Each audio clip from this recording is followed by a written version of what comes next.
Mau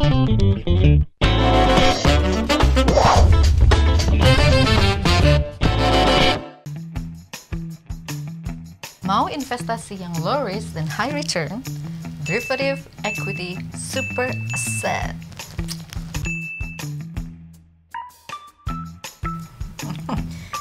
Investasi desa. Deso.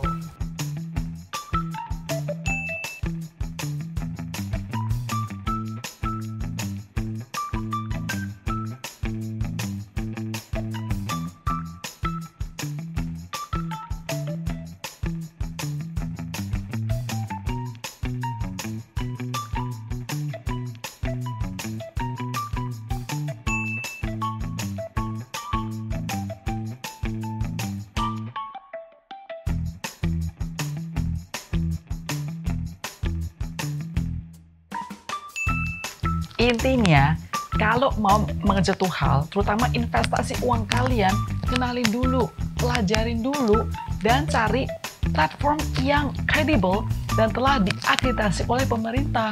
Pintu menuju investasi yang aman adalah 3 hal tersebut. So be safe and be smart in investing, guys.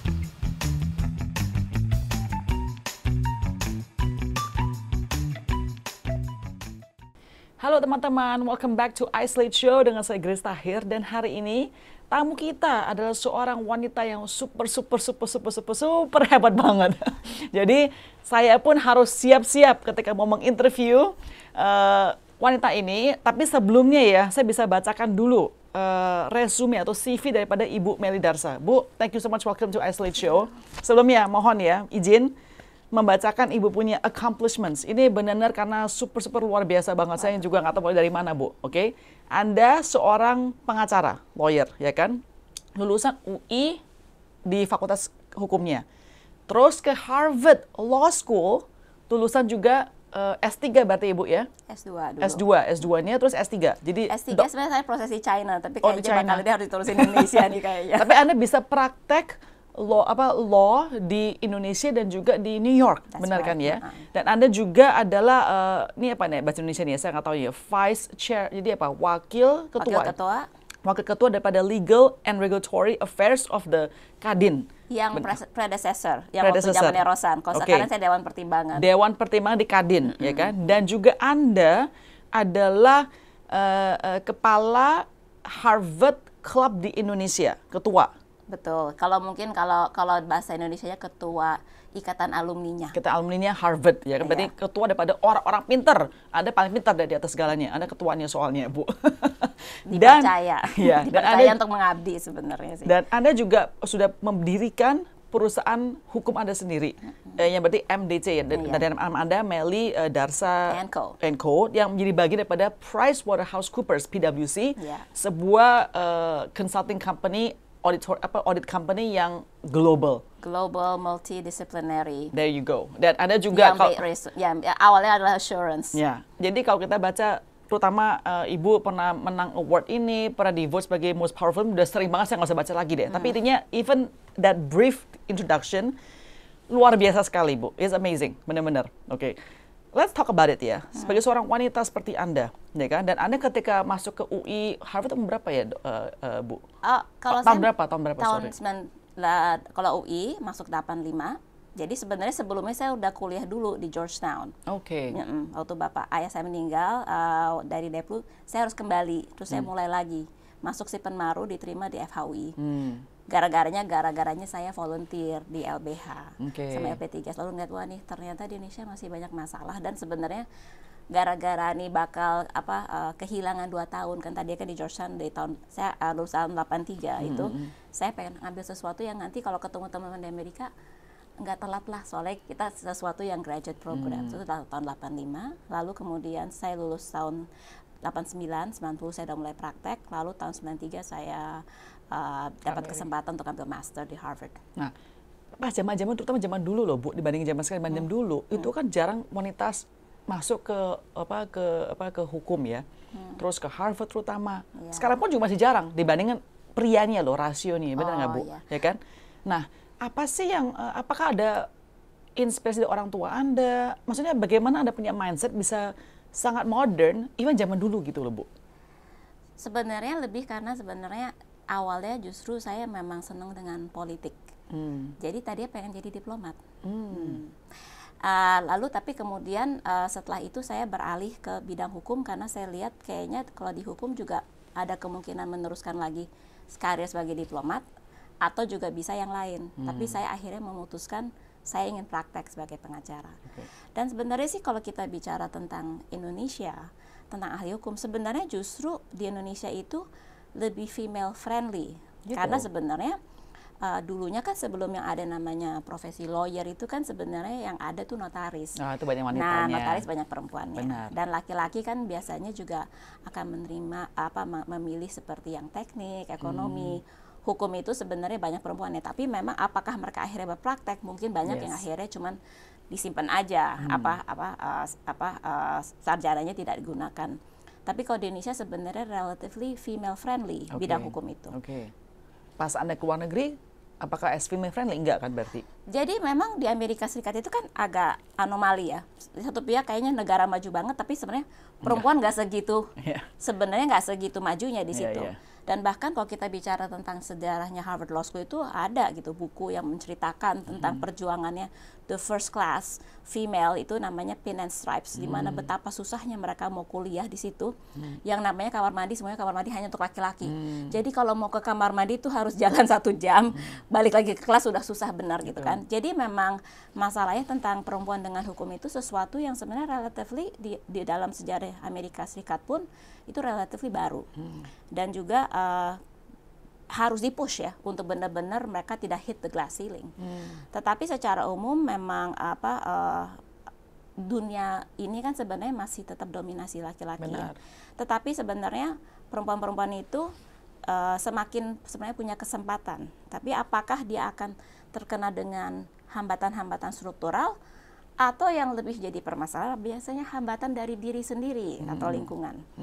Itu yang saya lihat yang banyak terjadi kepada perempuan ya. Jadi mungkin misalnya sekarang hukum atau peraturan sudah lebih mendorong supaya perempuan mendapatkan kesetaraan, kesempatan yang sama. Tetapi akhirnya apakah perempuannya itu sendiri dia berani menghilangkan hambatan-hambatan yang dalam dirinya sendiri, yang justru karena itulah dia sebenarnya tidak majunya lebih karena dirinya sendiri. Jadi pertanyaan saya begini, secara general ya, bukan masalah hukum atau masalah Amerika atau Indonesia, secara general sekarang ini, Anda merasa bahwa equality tentang gender itu udah lumayan oke di Indonesia? Saya merasa bahwa secara umum sudah lumayan oke. Terbukti dari bahwa kalau dari segi penerimaan mahasiswa pun sebenarnya sudah 50-50 dan segala macam. Tetapi lingkungan sosialnya memang masih belum terlalu mendukung. Bagaimanapun juga, dunia itu masih tetap dunia yang dominan laki-laki. Di mana perempuan itu kadang-kadang sangat minoritas, dan bahkan dalam suatu tempat mungkin dia bisa jadi satu-satunya orang, di mana tentunya dia apakah kadang-kadang jadi harus memaskulinkan diri atau dia harus diam gitu ya. Nah, ini sebenarnya adalah yang terjadi, makanya fenomena di mana kita ngeliat kalau perempuan di zamannya 70, 80, 90, perempuan yang berhasil tuh harus jadi kayak laki-laki, keras, tough gitu ya. Tapi kan sebenarnya justru kekuatan perempuan itu adalah dia justru mempunyai kelembutan itu, femininnya ya, dan instingnya, cara dia melihat itu. Nah, ini sebenarnya yang harusnya tuh memang lebih didorong ya, bagaimana dunia itu bisa menerima perempuan dengan segala kemampuannya yang sebenarnya lebih daripada sekedar bisa menjadi seperti laki-laki. Tetapi bagaimana dia bisa memperkaya suatu pandangan tentang masalah-masalah yang ada dengan sebenarnya naluri yang femininnya itu. Karena sebenarnya feminin maskulin itu sebenarnya juga bukan masalah gender, tapi masalah bagaimana kita menyikapi sesuatu. Jadi kalau saya lihat sih sebenarnya secara umum sudah cukup baik dengan asumsi kondisi ekonominya sudah baik. Karena kalau kondisi ekonominya tidak baik, pasti lebih susah. Tapi saya katakan orang dengan kondisi ekonomi yang menunjang, laki perempuan sebenarnya sama saja. Kalau menurut saya pribadi, of course beda ya. Misalnya orang yang dari lingkungan yang miskin dengan yang kaya, ya perempuan di sini akan lebih susah lagi daripada di sini. Tetapi kalau dia dari tahap yang the well to do, should be okay. Should be okay. Jadi if seseorang yang di tahap yang well to do, kalau dia belum bisa maju, you would say the problem is with the woman. In my personal experience, saya melihat karena saya kan banyak sekali punya pegawai, mementor ya. Ya, akhirnya si perempuan itu yang menjadi hambatan bagi dirinya sendiri. Tapi Anda bilang bahwa itu kan karena mindset yang perempuan kan, selama ini berapa tahun-tahun dibupuk kayak begitu loh, bahwa Ya, kita harus seperti laki-laki. Benar. Lingkungannya tidak menunjang dia. Nah, menjadi berhasil itu sepertinya adalah kalau kamu belum berhasil menikah, ya, punya anak masih belum berhasil. Punya anak laki-laki utama lagi. Ya, itu mungkin dalam kurun tertentu, apalagi harus dapat anak laki. Tapi itu saya rasa, kalau menurut saya, yang saya lihat dari pengalaman saya, tentu saya nggak bisa menilai semua. Akhirnya pada saat sebenarnya kalau masalah ekonomi sudah tidak jadi masalah, dia bisa masuk ke sekolah kan juga harusnya kan cukup fair, saya bilang ya. Akhirnya dia sendiri, apakah dia bertarung dengan dirinya sendiri atau mungkin lingkungannya kurang kondusif atau mensupport. Lalu dia akhirnya merasa daripada saya tidak bisa dalam suatu situasi yang saya nyaman, lebih baik saya udahlah segini saja. Jangan terlalu bagaimana, karena tentunya menjadi wanita kuat itu bagaimana kita tidak kehilangan diri kita. Itu gimana kita tetap menjadi diri kita, tetap menjadi perempuan, tapi perempuan yang menjaga harga diri, martabat. Itu tidak mudah karena banyak godaan, banyak orang yang mengganggu dan seperti hal itu. Jadi menurut saya memang memerlukan suatu di mana kita memang merasakan bahwa saya bisa melakukan ini, keluarga saya fully support, dan saya bisa menjaga diri saya, dan saya nyaman, dan saya bukan di sini karena banyak juga kadang perempuan berada dalam lingkungan tertentu, tapi sebenarnya dia tetap either dia anak orang, dia atau dia adalah somebody-nya, seseorang yang penting. Jadi always a woman itu is somebody's sister, somebody's daughter, somebody's wife, somebody's mother, but not her own. Ini yang mungkin ini memerlukan suatu di mana perempuan itu juga bisa merasa lengkap dan utuh dengan dirinya, dan comfortable in her own skin. Itu not easy. Ya, itu dia. How do you change the mindset of women itu untuk mikir kayak begitu tadi Ibu katakan? Ya, itu memang terus terang harus didukung dari keluarga. Kebetulan kalau saya datang dari keluarga ya, saya harus bilang bahwa perempuan-perempuannya itu bukan artinya mereka tuh wanita karir yang hebat, tetapi kalau kita lihat di keluarga ya, perempuan-perempuan itu mereka kuat ya, mereka kuat. They can handle things. They are not they are smart people, intelligent people, dan mereka juga biasa untuk ya they do what they need to do untuk memastikan keluarga itu sejahtera, bahagia. Saya rasa juga Grace seperti itu ya. Maksudnya dalam arti seorang ibu itu kan sebenarnya dia walaupun dia dalam kondisi yang dia mungkin diam, tidak banyak ngomong, tapi dia kadang-kadang ada power behind the house. Ada inner strength-nya. Exactly. Dan kalau kita bisa terinspirasi sama ibu kita sendiri, lalu kita dengan lingkungan yang ada, lalu kesempatan yang lebih kaya daripada mereka, harusnya kita akan lebih maju daripada mereka. Kalau mereka kan dulunya memang kondisinya tidak memungkinkan, mereka harus menjadi istri, mengurus anak. Nah, pada saat lalu kemudian, tapi juga dulu juga ada kondisi di mana kayaknya tuh one income cukup gitu ya. Kalau sekarang kan kalau untuk most people harus double income kan. Gitu. Anda sendiri pernah nggak sih merasakan sexism? Sering. Di mana yang paling parah? Kalau aku tuh terus terang the last time saya merasakannya ya, justru dari Amerika Serikat. Bisa cerita sedikit nggak, Bu? Iya, boleh cerita. Jadi waktu itu ada kasus gitu, ada kasus semacam arbitrase gitu, di mana mereka memerlukan saksi ahli untuk masalah hukum itu. Lalu kemudian saya dimintalah menjadi saksi ahli tersebut gitu ya. Nah, lalu saksi ahli satunya lagi adalah seorang pria, kebetulan orang asing, kulit putih, yang jauh lebih tua dari saya. Saksi kepada lawannya. Lalu saksinya untuk pokoknya dia untuk for the other side, saya untuk this side gitu ya. Nah, lalu kemudian yang menjadi arbitrator itu ternyata laki semuanya dan tua. Lalu dia ngeliat saya, mungkin dia pikir saya masih muda, padahal nggak ada muda. Terus mungkin dia ngeliatnya saya kelihatannya kok kayaknya nggak seperti perempuan yang dia biasa lihat di Amerika. Akhirnya tau nggak, mereka memutuskan saya nggak usah bertestimoni. Karena dia dipikirnya kayaknya kalau saya ngomong malah belum tentu menguntungkan. Padahal I can win hands down argument against the other guy. And actually I'm the better lawyer, and I'm a real Indonesian lawyer, and he was not, okay? Tapi saya cukup shock, and actually I remember that happened waktu itu pas Trump menang. Oh wow. Waktu di LA, jadi saya harus datang ke terbang ke sana.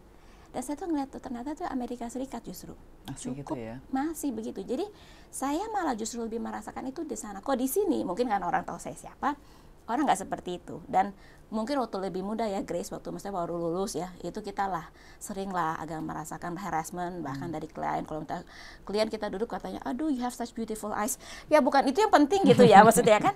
Tapi setelah kita udah berumur, itu mereka lebih banyak takutnya sama kita gitu kan. Jadi nggak seperti itu. Makanya tentunya kalau bagi perempuan itu saya rasa privilege comes with age, because at that time kita nggak diganggu dengan hal-hal yang dimana kita lebih dinilai karena penampilan kita kelihatannya feminin, soalnya belum tentu kamu mampu. Pada saat itu kita udah punya track record kan.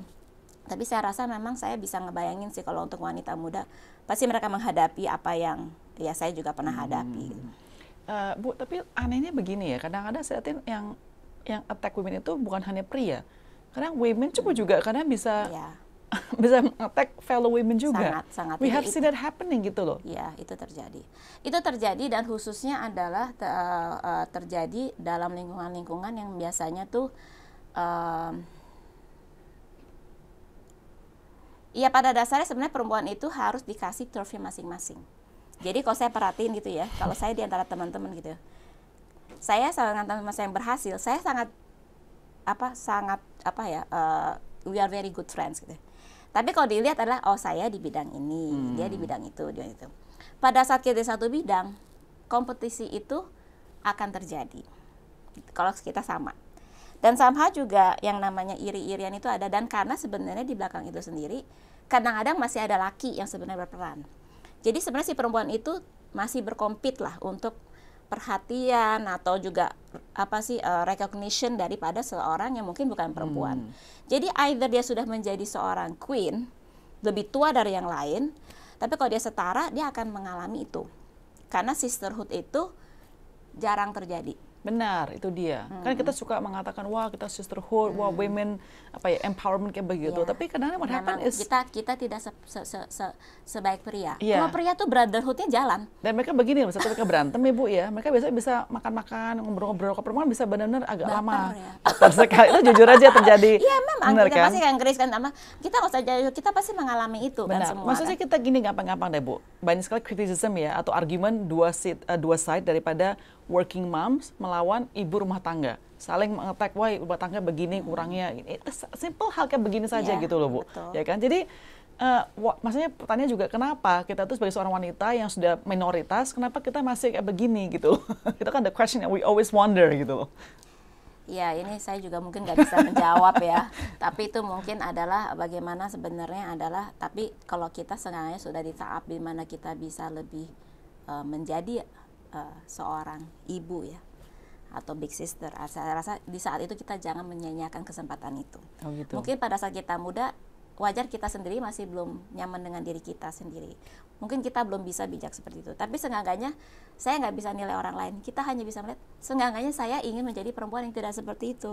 Saya ingin menjadi perempuan yang bahasanya memajukan sesama perempuan, bahagia kalau perempuan lain maju, bukannya mencari-cari kelemahan.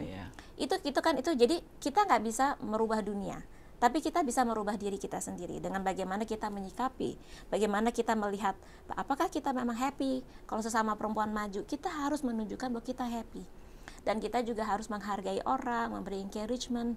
Jangan ada kan kadang-kadang saya suka bertemu gitu ya, misalnya ya kadang-kadang tuh misalnya perempuan yang katakanlah dia sudah mencapai suatu taraf ya kesuksesan gitu ya. Kadang-kadang nggak tahu ya, mungkin kali kurang kasih sayang di rumah tuh gimana, suka memuji-mujinya dirinya sendiri kan. Kalau saya tuh saya pikir saya kalau nanti jadi orang yang berhasil saya nggak mau kayak gitu. Gitu. Saya lebih masalahnya adalah kita hanya bisa sengaja tuh kita harus jangan membuat juga keberhasilan itu menjadi sesuatu yang sepertinya susah diraih. Enggak, keberhasilan itu mudah diraih asal kamu mau. Masalahnya apakah benar-benar kamu mau, atau keberhasilan saya bicara tentang di luar rumah tangga ya. Saya bicara tentang saya katakan karir atau apa. Apakah itu benar yang kamu mau? Sebenarnya kalau kamu mau dan kamu fokus dan kamu benar-benar put yourself into it, pasti kamu mampu. Dan intinya adalah memang yang adalah istilahnya adalah bahkan tantangan, kesulitan yang kita hadapi itu memperkaya kita. Jadi kalau saya justru kadang-kadang suka cerita sama orang tentang bagaimana bahwa aku juga mengalami kok kayak begitu. Jadi supaya dia tahu emang itu bagian dari journey-nya. Journey-nya tuh ada, ya nanti akan adalah yang sirik, nanti ada Allah yang bagaimana gitu kan. Tapi yang penting adalah kita kan nggak bisa ya mengatur atau mempengaruhi orang mikir apa. Sure. Yang kita bisa pikir how we accept that. Response. Ya, dan kita yang jelas adalah semakin kita lebih dewasa kita lebih jaga. Do not let it hurt you. Yang penting kita intinya adalah kita berusaha jadi orang baik, kita berusaha membantu orang. Lalu kalau orang mau ngomong apa, nanti juga semua akan tahu gitu loh. Kalau saya sih seperti itu. Jadi buat saya adalah keirian itu memang sifat yang terjadi dalam dunia gitu ya. Jadi dan kita mungkin juga ya harus lebih simpati aja kenapa dia seperti itu. Ya kita istilahnya doain aja kalau mereka memang iri. Dulu saya juga nggak kayak gitu. Kenapa sih orang iri sama gue? Padahal gue cuman I'm just doing your thing. I'm just doing my thing. Why do you have that care bahwa saya tidak begini, tidak begitu gitu kan? Nanti dibilang oh sombong lah dia nggak mau main sama kita, kerjanya kerja melulu gitu kan? Ya padahal kan kayak kadang jadi saya pikir ya kita harus daripada kita pikirin karena nggak akan pernah selesai masalah itu. Ya udah, yang penting adalah kita nggak ngerugin orang, kita harus tahu prioritas kita. Tapi yang penting adalah ya kita harus basically adalah merasa bahwa sebenarnya luar biasa loh jadi perempuan. Kalau saya sih terus terang dikasih pilihan jadi laki atau perempuan, tetap milih jadi perempuan. Pertama bajunya lebih bagus, kedua bisa melahirkan, ketiga bisa juga menikmati hal-hal yang laki-laki nikmati. Jadi kalau saya pikir adalah kita udah dilahirkan perempuan aja udah suatu luar biasa. Jadi ya kita ya enjoy it. I mean for me I enjoy being a girl, so I enjoy dressing up. Ya mungkin orang bilang, kalau Melly selalu matching, emang saya itu that is my joy ya. People kan joynya beda-beda ya.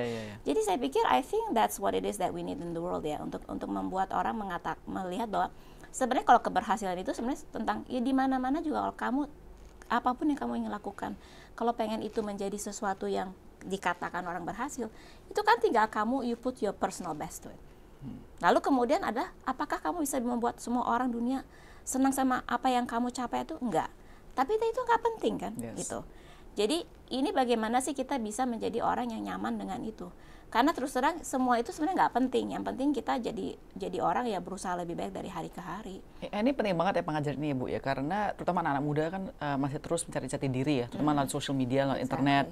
Ada kata-kata flexing dan segala macam begini, banyak yang luaran saja melihatnya begitu loh, dan itu sangat sayang sekali karena mereka jadi bisa terjumus dalam satu hal yang betulnya mungkin tidak sesuai atau sesuai dengan kemampuan mereka juga ya Bu ya. Jadi intinya dari Bu bilang find your inner self, find what you want to do and do it begitu kan. Jangan terlalu fokus on comparing yourself to other people or what people think, that kind of. Maksudnya our mentality beats us. That's our biggest enemy, it's just our mentality. Saya tuh ada satu puisi yang sebenarnya dari saya muda saya baca itu dan sampai sekarang itu masih resonate with me. Itu Desiderata. No, I don't know. Okay, look it up, Desiderata by Mark Ekman.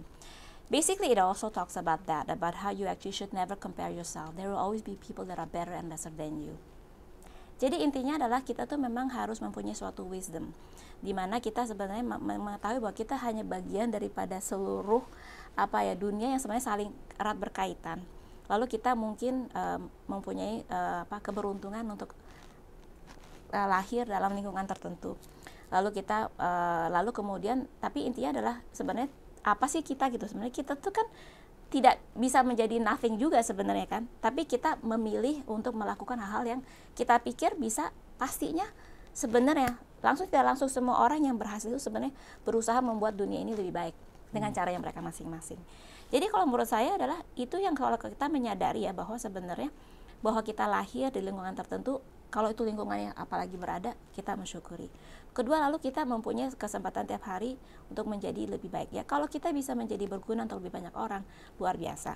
Lalu kita happy, ya udah, hidup dinikmati. Jadi menurut saya itu yang kadang-kadang orang kadang-kadang comparing themselves, apalagi masalah kan karena di sosmed banyak sekali. Dan even it's not even real gitu kan. I know. And ya kasihan gitu.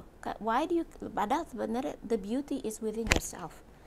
The strength is within yourself. But you don't see it, you get blinded. Exactly. Now let's talk about this one thing. Kan Ibu masuk sekolahnya kan bagus-bagus ya, UI, Harvard, Georgetown, itu kan semua sekolah yang luar biasa sekali ya kan. Sudah pasti masuknya susah juga gitu loh. Harvard tuh Ivy League, UI itu the best university di Indonesia, ya kan.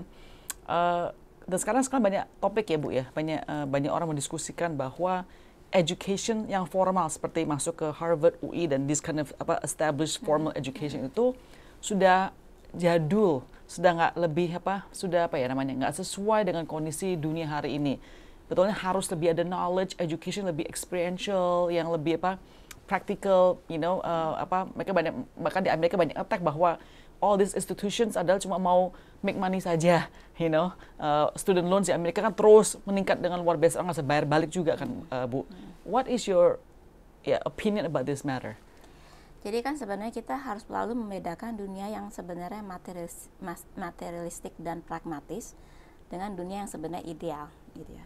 Saya rasa lembaga-lembaga yang berkembang di dunia, termasuk lembaga pendidikan yang menjadi besar itu kan berkembang karena kebutuhan dan menjadi besar karena juga ada sesuatu kegunaan daripada lembaga itu kan over time. Lalu mereka juga bisa mempertahankan mutu dan kualitas sehingga juga mencetak orang-orang yang baik. Ya seandainya dunia itu tidak, sekarang berapa sih populasinya, berapa miliar orang, mungkin nggak perlu lembaga seperti itu. Orang bisa berguru dengan seseorang lalu mendapatkan yang namanya pengetahuan, ya kan? Tetapi karena itu sudah tidak pragmatis, maka berkembanglah lembaga-lembaga pendidikan yang sebenarnya juga sudah dengan hasil cetakannya, alumninya bisa dilihatlah hasilnya sendiri. Dan juga seperti itu. Jadi kalau buat saya adalah, kalau kita bicara tentang dunia yang materialistik dan pragmatis, lembaga-lembaga seperti itu tetap diperlukan. Karena seenggaknya kita bisa dengan mudah menilai sebenarnya apa yang kita akan dapat. Dan intinya adalah dunia ini kan yang materialistik dan pragmatis itu kan memang transaksional. Ya jadi ada uangnya ya. Jadi itu wajar aja. Ya kan, kalau nggak ada uang gimana kita membiayai itu semua kan? Dan itu kan nanti, kecuali itu adalah suatu state, negara yang komunis, itu kan beda kan. Kalau kita bicara di negara non komunis kan itu harus itu. Jadi itu hanya masalah pragmatis. Tapi kalau kita bicara tentang apakah lalu kemudian pendidikan itu adalah mutlak diperlukan, ya memang kita dengar tentang orang-orang kayak Bill Gates dan segala macam, tapi itu kan sebenarnya one in how many kan, seperti itu. Sebenarnya orang-orang ini kan sebenarnya adalah memang udah punya kelebihan, dan memang sebenarnya saya merasa bahwa sebenarnya yang education atau apapun itu ideally begins in the home. Ideally begins dengan values, dengan apa yang kita diekspos ya dari segi orang tua kita. Misalnya saya ingat sekali waktu saya kecil, misalnya orang tua saya senang musik klasik, pasang musik, walaupun dia nggak ngerti musik klasik, tapi kita terinspirasi. Jadi sebenarnya bagaimana sih di dunia itu kita mencari inspirasi supaya kita mau belajar. Sebenarnya dimanapun kita belajar sebenarnya tanpa juga Ivy League education, saya yakin kalau orang itu inspired dan dia fokus dan dia mau baca, bisa. Dan sebenarnya intinya adalah sebenarnya itu information gathering, tapi sebenarnya kan ada informasi yang dari sekolah-sekolah itu dia sudah akan sortir supaya kamu bacalah ini, karena dengan ini kamu akan bisa mencapai ini. Kalau kita mau sendiri kan lebih lama gitu kan. Jadi ini sebenarnya masalah pragmatis saja. Jadi kalau saya sih melihatnya adalah dalam dunia yang pragmatis ini memang itu masih dibutuhkan, dan dalam pengalaman saya hanya bisa bicara pengalaman saya. Bahwa pendidikan saya di Georgetown atau di Harvard itu memang luar biasa gitu. Dan buat saya apakah mereka tidak lagi relevan? Menurut saya tetap relevan, karena mereka selalu mencari cara untuk tetap relevan dengan mengembangkan cara disiplin dengan baik. Jadi kalau buat saya adalah worth it. Nah, tapi apakah lalu kemudian ada orang yang sebenarnya juga tidak menggunakannya dengan tepat dan merasa seolah aku udah dapat gelar Harvard semua, dan enggak, karena itu hanya sertifikat. Setelah itu, what you do with your life, itu yang lebih penting. Yes.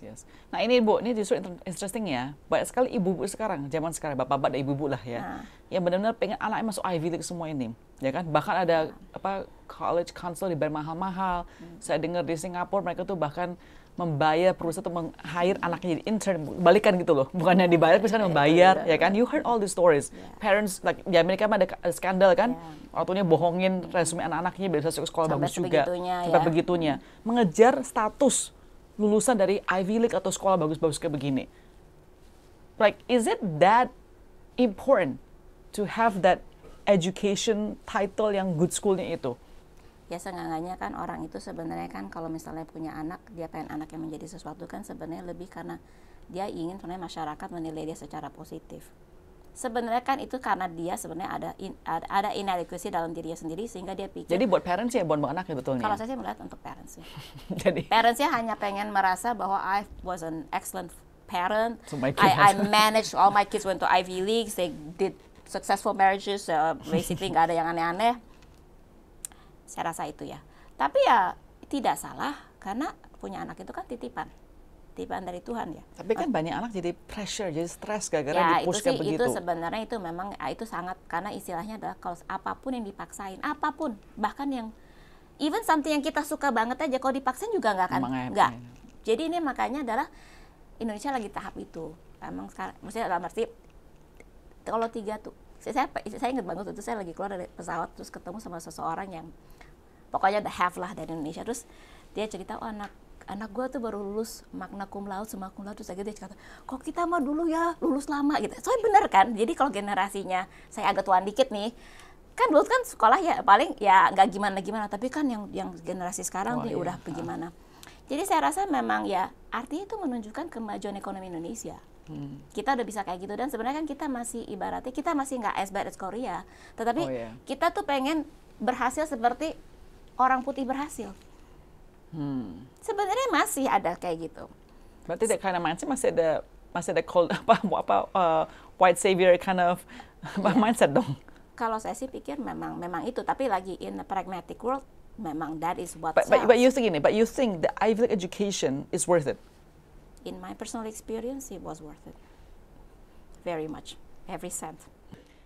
Tapi Anda punya poin adalah sangat penting sekali bahwa Anda mengatakan bahwa the end goal bukannya Ivy League-nya, tetapi after you graduate itu masih banyak hal yang you actually have to achieve. Itu sebenarnya is a passport.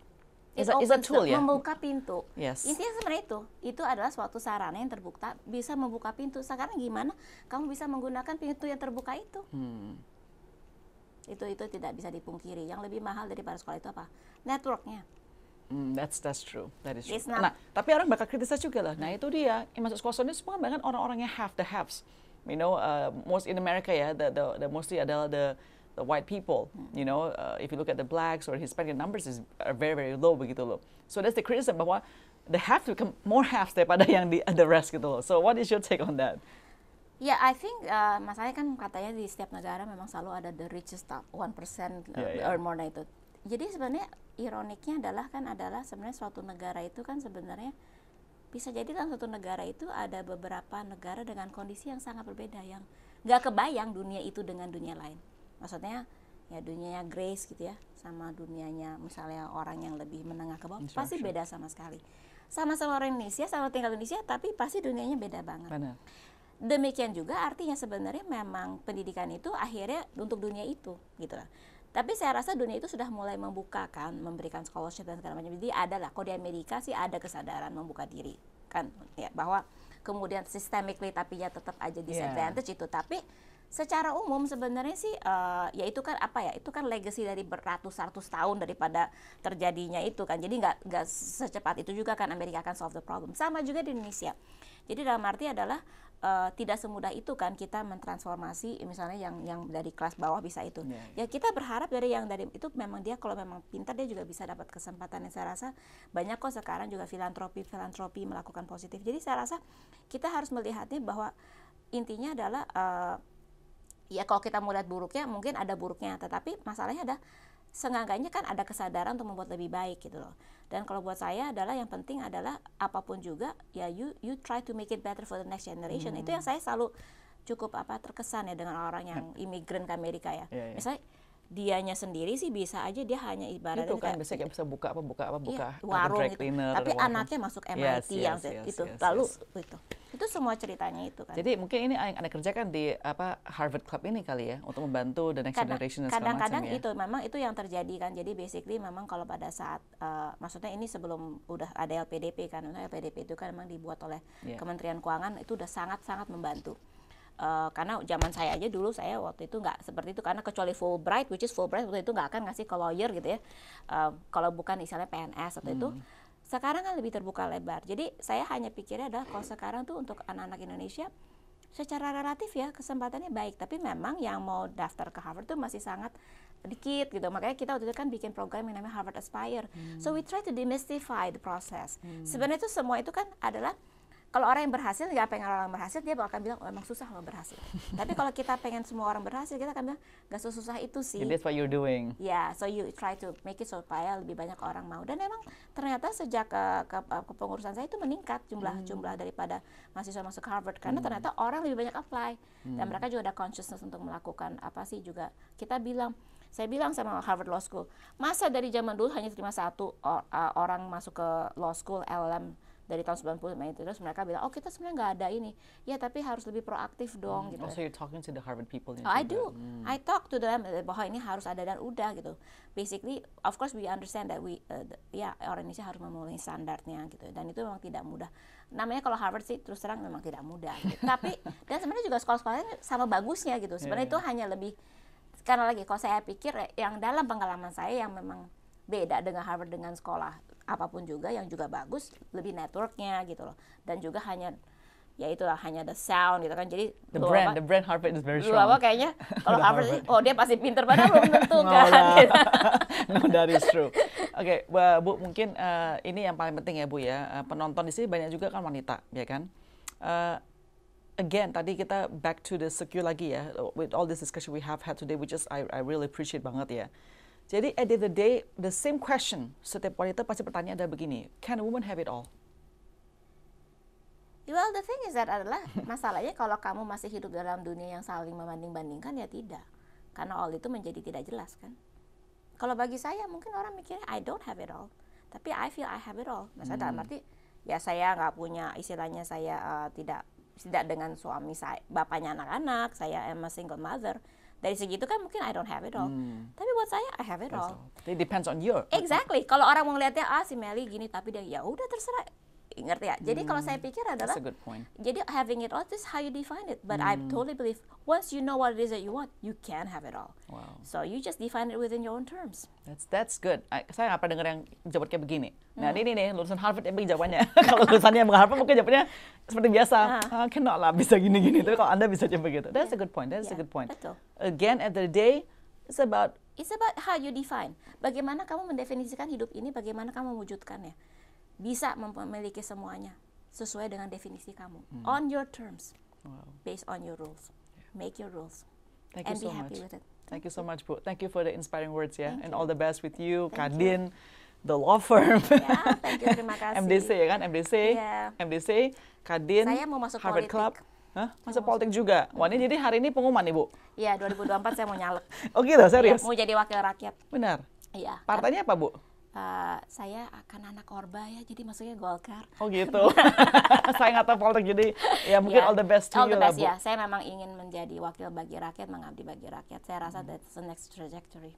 Okay, then you can be that's the part of the all that you wanted for the next journey. My all. Yeah, your all. That's That's my what I all. said. Yeah, Yes, that's yes. right. And dan saya juga mudah-mudahan juga bisa mendorong lebih banyak perempuan masuk politik, perempuan yang baik dan pintar, dan untuk orang-orang yang katakanlah profesional untuk bisa lebih masuk ke politik supaya dunia politik itu tidak terlalu dysfunctional. Dan juga memang bisa ada lebih baik lagi yang bisa dibuat untuk rakyat. Karena sebenarnya dana yang dari budget dan segala macam cukup banyak. Benar, Tapi bagaimana penyalurannya? Ya saya nggak tahu sih. Berat sih, jujur berat banget. Yeah. Saya rasa ini yang paling susah ya. Yang journey. paling Sudah pada masuk ke Harvard ya, Bu ya? Lebih 1000 kali lebih susah. Karena you're changing people, I think that's much hard. Iya, exactly. Jadi saya changing people, tapi saya juga harus Yes. adaptasi. Yeah. Ya doain. Thank you so much, Bu. Thank you for Welcome. coming to Isolate Show. Yeah. Thank you, guys. See you next time.